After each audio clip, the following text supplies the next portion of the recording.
ہاں غلام تھے بیچارے یا نوجوان تھے. نوجوانوں پر بزرگوں کو خود ہی حق حاصل ہوتا ہے، جو چاہے کرے. اور غلام تو ملکیت ہوتا ہے، زندہ ذبح کر دے تبھی کوئی پوچھنے والا نہیں. تو جو بیت رہی تھی بلال پر، ابو فقیہ پر، زنیرہ پر، جو ان پر بیت رہی تھی، جو خباب پر بیت رہی تھی، جس طرح ہلاک کیا گیا ہے حضرت سمیہ کو، حضرت یاسر کو، یہ ساری تکلیفیں انہیں بھی تھیں. لیکن کیا اس کا یہ بالواسطہ ایذا محمد کے لیے نہیں تھا صلی اللہ علیہ وسلم؟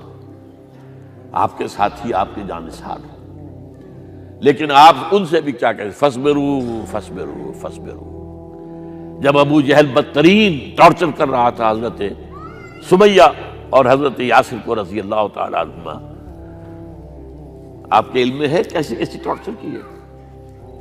جوان بیٹے کو باندھ دیا ایک ستون کے ساتھ، اس کی نگاہوں کے سامنے برہنہ کیا ہے ماں کو.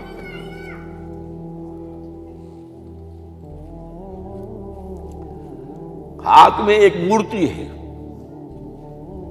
جب تنگ آ گیا، ستا کر تنگ کر کے مار مار کے حضرت سمیہ ٹس سے مس نہیں ہو رہی.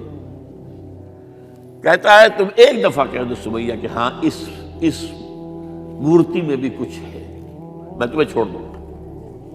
انہوں نے تھوک دیا، برچھا مارا ہے شرمگاہ کے اندر.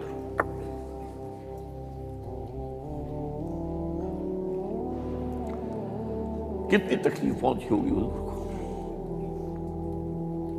لیکن آپ گزر رہے، اصبروا یا آل یاسر فإن موعدکم الجنہ. اے یاسر کے گھر والوں صبر کرو، تمہارے استقبال کی تیاریاں ہو رہی ہیں جنت. یہ سیرت کچھ بناتا سناتا ہے. یہ سیرت یاسر کے ساتھ کیا کیا ہے؟ 4 اونٹ نر سانڈ، اور ان کے ساتھ رسے باندھ کر ایک رسے سے ان کا ایک بازو باندھا، ایک سے دوسرا بازو، ایک سے ایک ٹانگ، دوسرے سے دوسری ٹانگ. انہیں دوڑایا ہے کہ پرکھتے اڑ جیسے قسم کے. یہ دین ایسے ہی قائم نہیں ہوا. عدل و انصاف کا نظام ٹھنڈے ٹھنڈے قائم نہیں ہوتا، گھر میں آرام سے بیٹھے ہوئے قائم نہیں ہوتا. اور سنیے، 3 برس شیب بنی ہاشم کے اندر قید ہے. 3 برس. اور یہاں کی قید پر قیاس نہ کریں. یہاں تو جیل میں کھانے کو ملتا ہے، راشن ملتا ہے، جیسا بھی ملتا تو ہے نا. اور لیڈروں کے لیے تو class A class B class ہے. آپ تو ان کا تو لیڈر تو لوگ جب آتے ہیں جیل کاٹ کر معلوم ہوتا ہے کہ شاید کسی صحت افزا مقام سے تشریف لا رہے ہیں. وہاں کیا تھا؟ Total boycott. ایک گھاٹی، ادھر پہاڑ ادھر پہاڑ، دونوں طرف جو ہے پہرے. کوئی کھانے پینے کی چیز اندر نہیں جائے گی. اور پورا خاندان بنی ہاشم، وہ بھی کہ جو ایمان نہیں لائے، وہ قبائلی زندگی تھی نا. بنو ہاشم چونکہ حضور کو پشت پناہی چھوڑنے کو تیار نہیں ہوئے، ابو طالب نے آخری وقت تک بھی ساتھ نہیں چھوڑا. ہاں آخری وقت کے قریب ایک بات ہو گئی تھی. ایک مرتبہ تو ہوا کہ وفد آیا ہے قریش کا کہ اپنے بھتیجے کو روک لو، وہ ہمارے معبودوں کی توہین کرتا ہے. ابو طالب نے بلایا اور آپ سے کہا کہ یہ کچھ اپنے رویے کو بدلے. آپ نے فرمایا چچا جان، اب تو چاہے یہ میرے ایک ہاتھ پر سورج اور دوسرے پر چاند رکھ دے، میں اپنے اس مشن کو چھوڑ نہیں سکتا. یہ ہے استقامت. اور ابو طالب کے عین انتقال کے وقت جو معاملہ ہوا،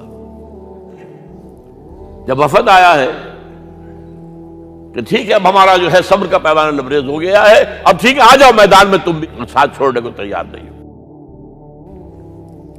ابو طالب نے بلایا، بھتیجے مجھ پر اتنا بوجھ نہ ڈالو جو میں برداشت نہ کر سکوں.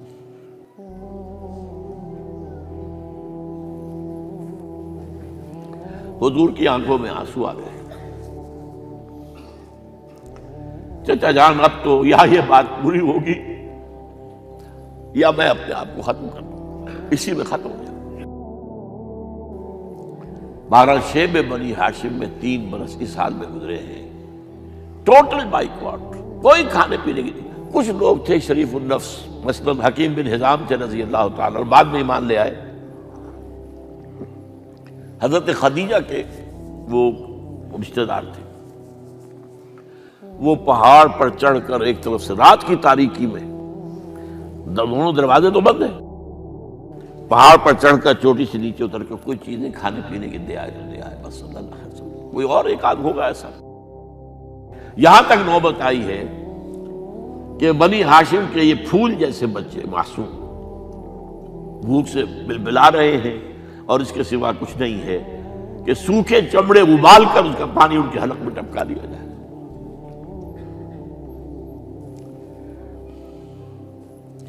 اور جو ہوا وادی طائف میں، جب مکے والوں نے فیصلہ کر لیا کہ آپ قتل کر دو، ابو طالب بھی فوت ہو چکے ہیں، اب کوئی اندیشہ نہیں، کوئی خانہ جنگی شروع نہیں ہوگی، کوئی انٹرا ٹرائبل وار نہیں ہوگی، تو آپ طائف گئے ہیں۔ شاید وہاں کے 3 سردار تھے بڑے، اور یہ طائف اصل میں قریشی کا سمجھیے کہ یہ ان کا گرمیوں کا یہ صحت افزا مقام تھا۔ یہ تمام جو سردار تھے مکے کے، ان کی جائیدادیں وہاں تھی، باغات تھے، اور وہاں کے بھی 3 سردار تھے، تو شاید ان میں سے کسی کو اللہ توفیق دے دے۔ وہاں گئے ہیں اور صرف ایک ساتھ ہیں، حضرت زید بن حارثہ، حضرت ابو بکر بھی ساتھ نہیں، سائے کی طرح ساتھ رہنے والا بھی ساتھ نہیں تھا۔ وہاں جا کر جو آپ نے تینوں سے بات کی ہے، تینوں نے وہ باتیں کہی ہیں جو کلیجے کو چیر جائیں۔ تمہارے سوا کوئی اللہ کو نہیں ملا تھا رسول بنانے، جاؤ چلے جاؤ۔ ایک کہتا ہے فوراً چلے جاؤ یہاں سے، اس لیے کہ ہو سکتا ہے کہ تم سچے ہو تو کہیں میں تمہاری توہین نہ کر دوں، اور یہ بھی ہو سکتا ہے تم جھوٹے ہو تو جھوٹے کو میں منہ نہیں لگانا چاہتا۔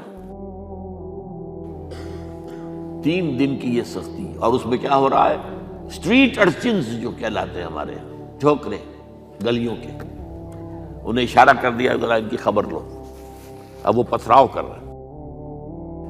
جیسے ہمارے ہاں کوئی آ جاتا ہے، کوئی نیم پاگل یا کوئی اور کسی طرح کا مست قسم کا آدمی، اور اس کے اوپر چھوکرے چاروں طرف ہوں اور ستا رہے ہوں، یہ نقشہ تھا، اور طائف کی گلیاں تھیں، اور محبوب رب العالمین تھے۔ ادھر سے پتھر آ رہے ہیں تو زید بن حارثہ رکاوٹ بن گئے ہیں، لیکن پیچھے سے آ رہے ہیں، وہ کیسے روکیں گے؟ پیچھے جاتے ہیں تو ادھر سے آ رہے ہیں۔ جسم لہو لہان ہے، خون رس رس کر زخموں سے جوتیوں میں آ کے جم گیا ہے۔ پھر وہاں سے آپ نکل کر گئے ہیں، ایک باغ میں تھوڑی سی پناہ لی ہے تھوڑی دیر کے لیے، جوتے بڑی مشکل سے اترے ہیں، خون جمع ہوا، اور وہ جو پھر دعا نکلی ہے آپ کے، وہ کلیجے کو چیر جانے والی ہے۔ اللہم الیک اشکو ضعف قوتی وقلت حیلتی وحوانی علی الناس، اے اللہ تیری جناب میں فریاد لے کر آیا ہوں، اپنی قوت کی کمی کا، اپنے وسائل کی کمی کا، اور لوگوں میں جو رسوائی ہو رہی ہے، الی من تکلنی الی بعید یتجہمنی او الی عدو ملکت امری، مجھے کس کے حوالہ کر دیا ہے، مجھے دشمن کے حوالے کر دیا جو چاہے میرے ساتھ کر گزرے۔ فریاد ہے کہ نہیں؟ بڑی زوردار فریاد ہے، بڑی زوردار، لیکن پھر مقام عبدیت کا ظہور ہوتا ہے۔ ان لم یکن علی غضبک فلا ابالی، اے اللہ اگر تو ناراض نہیں ہے، مجھے اندیشہ یہ ہو گیا کہ کہیں تو ناراض تو نہیں ہو گیا ہے، کہیں تو نے میرا ساتھ تو نہیں چھوڑ دیا ہے، اگر تو ناراض نہیں تو مجھے کوئی پرواہ نہیں، جو ہو سو سر تسلیم خم ہے جو مزاج یار میں آئے۔ واپس آئے ہیں تو مکے میں داخل نہیں ہو سکتے تھے، وہاں تو قتل کا فیصلہ ہو چکا، باہر ہی آپ نے ڈیرا لگایا، زید بن حارثہ کو بھیجا، فلاں شخص کے پاس جاؤ کہ تم اگر امان میں لے لو محمد کو تو محمد آ جائیں، میں تو میری یہ پوزیشن نہیں ہے، میں قریش کے مقابلے میں امان نہیں دے سکتا۔ دوسرے کے پاس بھیجا، اس نے بھی کچھ ایسے جواب دے دیا۔ تیسرے کے پاس جب گئے حضرت زید، مطعم بن عدی، اس نے کہا ٹھیک ہے، میں امان دیتا ہوں محمد کو، وہ آ جائے مکے میں۔ حضور سے آگے کہا، حضور نے فرمایا نہیں جا کر کہو، آ کر لے کر جا۔ کیوں؟ کیا پتا اچانک جو ہے میرے داخل ہوتے ہی کوئی مجھ پر حملہ کرے، قتل کر دے۔ وہ تو یہ کہہ سکے کہ ہمیں کیا پتا تھا کہ موتیم نے جو ہے امان دی ہے، I never knew it۔ اب یہ قبیلے کے اندر یہ ہوتا تھا کہ ایک نے امان دے دی، سب کی طرف سے امان۔ لہذا حضور نے فرمایا آ کر لے کر جاؤ۔ وہ اپنے 6 بیٹوں کو ہتھیار سجا کر لے کر آیا ہے اور پھر لے کر گیا حضور کو، کہتا ہوا گزر رہا ہے راستے میں، لوگوں سن لو محمد میری امان میں ہے صلی اللہ علیہ وسلم۔ اس لیے آپ کو مکے کے اندر پھر 2.5 سال مزید رہنے کا موقع ملا ہے، اور اتنا بڑا احسان آپ نے مانا پھر موتیم بن عدی کا کہ غزوہ بدر میں جب 70 اسیر تھے قریش کے حضور کے پاس، تو آپ نے فرمایا تھا کہ اگر آج موتیم زندہ ہوتا اور وہ سفارش کرتا تو میں ان سب کو چھوڑ دیتا بغیر کسی فدیے کے۔ بہرحال یہ چند باتیں میں نے آپ کو بتائی، باقی تو یہ کہ غار ثور ہے کیسی کیسی، اور پھر غزوہ بدر سے پہلے کی رات ہے، اور وہ آپ کا زندگی کا طویل ترین سجدہ ہے اس میں، جہاں تک یہ الفاظ بھی آپ نے کہہ دیا، اللہ اگر کل یہ جو 313 یہاں جمع ہیں اگر یہ ختم ہو گئے تو پھر قیامت تک تیرا نام لینے والا کوئی نہیں ہوگا، میں آخری رسول اور میری یہ 15 برس کی کمائی ہے۔ اس پر کہا حضرت ابوبکر نے، وہ پہرےدار کی حیثیت سے کھڑے تھے، کہ حسبک حسبک حضور بس کیجئے بس کیجئے۔ بہرحال بدر ہے، احد ہے، زخمی ہوئے ہیں، دندان مبارک شہید ہوئے ہیں، خون اتنا بہا ہے کہ بے ہوش ہو گئے ہیں، اور خبر اڑ گئی ہے کہ آپ شہید ہو گئے۔ یہ سب کچھ، اور سب سے بڑھ کر حمزہ کی لاش سامنے آئی۔ کیسی لاش؟ ناک کٹی ہوئی ہے، کان کٹے ہوئے ہیں، پیٹ چاک کر کے کلیجہ چبایا ہوا ہے۔ کس طرح برداشت کیا ہوگا آپ نے؟ اپنے اوپر تاری کر کے دیکھیں، یہ حمزہ کون ہے؟ چچا ہے، دودھ شریک بھائی ہے، خالہ داد بھائی ہے، ساتھ کا کھیلا ہوا ہمجولی ہے، اور اس کی لاش ہے۔ جو قلب اطہر پر بیت رہی تھی وہ مدینے میں آ کر ایک بڑا ماحول بدلا ہوا تھا، تب وہ بات سامنے آ گئی۔ جب آپ مدینے واپس تشریف لائے ہیں تو ظاہر بات ہے کہ زیادہ انصار کے لوگ تھے جو شہید ہوئے تھے۔ بدر میں مہاجرین تو میرے خیال ہے 1/4 تھے نمبر کے اندر، 3/4 تو انصاری تھے۔ اسی طریقے سے احد کے اندر معاملہ ہے، تو مختلف گھروں سے عورتوں کے بین کرنے کی آوازیں آ رہی تھی، اس لیے کہ اس وقت تک بین کرنا حرام نہیں قرار دیا گیا تھا، ممنوع نہیں تھا۔ آوازیں سن کر حضور کی زبان مبارک سے نکل گیا، اما حمزہ تو فلا بواکی لہو، ہائے حمزہ کے لیے تو کوئی رونے والی بھی نہیں ہے۔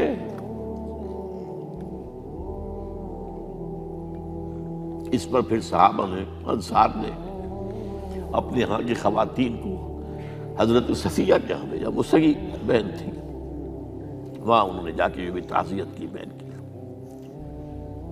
غزوہ احزاب کا آپ نے سنی لیا، اسوہ رسول پر نہ معلوم کیا کیا باتیں چیز لوگوں میں مشہور ہو گئی ہیں۔ اسوہ کا لفظ آیا کہاں ہے قرآن میں؟ سورہ احزاب میں۔ وہ اسوہ کیا تھا؟ جب خندق کھودنے کا فیصلہ ہوا ہے تو خندق کھود رہی ہے، حضور بھی لگے ہوئے ہیں، بھاری بھاری پتھر اٹھا کر کندھے پر لا کر باہر پھینک رہے ہیں، پتھریلی زمین تھی، ایک پتھر کسی سے ٹوٹا نہیں تھا، تو حضور نے جو ہے 3 دفعہ جو اس کے اوپر ضرب لگائی تب ٹوٹا ہے۔ لیکن یہ کہ کئی دن کے فاقے ہو چکے تھے، کھانے کو کچھ نہیں، پورا محاصرہ تھا، 12,000 کا لشکر گھیرے ہوئے، یہاں تک کہ آپ کو معلوم ہے کہ گھروں کے اندر بیت الخلا تو نہیں ہوتے، باہر جاتے تھے قضاء، اس کا کوئی امکان نہیں۔ شدید ترین آزمائش جو ہوئی ہے اس کا نتیجہ ایک طرف یہ نکلا کہ منافقین کا نفاق ان کی زبانوں پر آ گیا۔ قرآن مجید میں ہے یہ، انہی آیات میں ما وعدنا اللہ ورسولہ الا غرورا، ہمیں تو اللہ اور اس کے رسول نے دھوکہ دے کے مروا دیا۔ ہم سے کہا تھا کہ قیصر و کسریٰ کے خزانے تمہارے قدموں میں آئیں گے، اور حال یہ ہے کہ اب رفع حاجت کے لیے باہر نہیں جا سکتے، کھانے کو کچھ نہیں۔ اس وقت کچھ صحابہ آئے ہیں حضور صلی اللہ علیہ وسلم سے، دیکھیے فاقے سے کمر دوہری ہوئی جا رہی ہے، ہم نے اپنے پیٹوں پر پتھر باندھے ہوئے، چادروں کے ساتھ پتھروں کسا ہوا تاکہ کمر سیدھی رہے۔ حضور نے اپنا کرتا مبارک اٹھا کر دکھایا، 2 پتھر بنے ہوئے۔ یہ ہے اسوہ، یہ ہے آپ کی سنت، آپ کا اسوہ حسنہ۔ لیکن اس اسوہ حسنہ سے فائدہ کون اٹھا سکتا ہے؟ لقد کان لکم فی رسول اللہ اسوۃ حسنۃ لمن کان یرجو اللہ والیوم الآخر وذکر اللہ کثیرا۔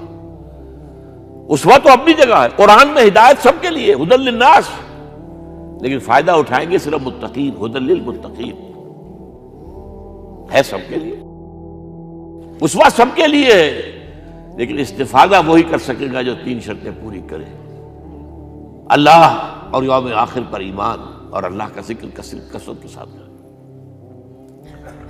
بہرحال یہ میں نے آپ کے سامنے اس حوالے سے رکھا ہے، یہ اسوہ جو ہے حضور کا، یہ ہم پر اتمام حجت ہے۔ دیکھیے نوٹ کیجئے، پوری نوع انسانی پر اتمام حجت، اسلام کا نظام عدل اجتماعی جو قائم کر کے دکھا دیا، حجت قائم، اسے انگریزی میں کہتے ہیں اٹس ڈویبل، کیا جا سکتا ہے، یہ کام ہو سکتا ہے، اس لیے کہ زمین پر قدم بہ قدم چل کر یہ انقلاب آیا، محنت سے آیا، مشقت سے آیا، ایثار سے آیا، قربانیوں سے آیا، تکلیفیں جھیل کر آیا، صبر و مصابرت سے آیا، استقامت و مقاومت سے آیا۔ یہاں پر معجزوں کی کار فرمائی نہ ہونے کے برابر ہے۔ یہاں دھوپ سے بچانے کے لیے کوئی اللہ نے صاحبان نہیں دیا، ظل اللہ علیکم الغمام، اور بھوک سے بچانے کے لیے من و سلوہ نازل نہیں ہوئے۔ غزوہ تبوک میں ایسا بھی ہوا ہے کہ 3 مجاہدین کا 24 گھنٹے کا راشن ایک کھجور، ایک نے منہ میں رکھی، کچھ چوس لی، کچھ گلوکوز چلا گیا اس میں سے، دوسرے کو دے دی، اس نے چوس لی، پھر تیسرے کو، من و سلوہ نازل نہیں ہوئے۔ محنت، مشقت، ایثار، قربانی، صبر، مصابرت، استقامت، مقاومت، یہ ہے اسوہ رسول۔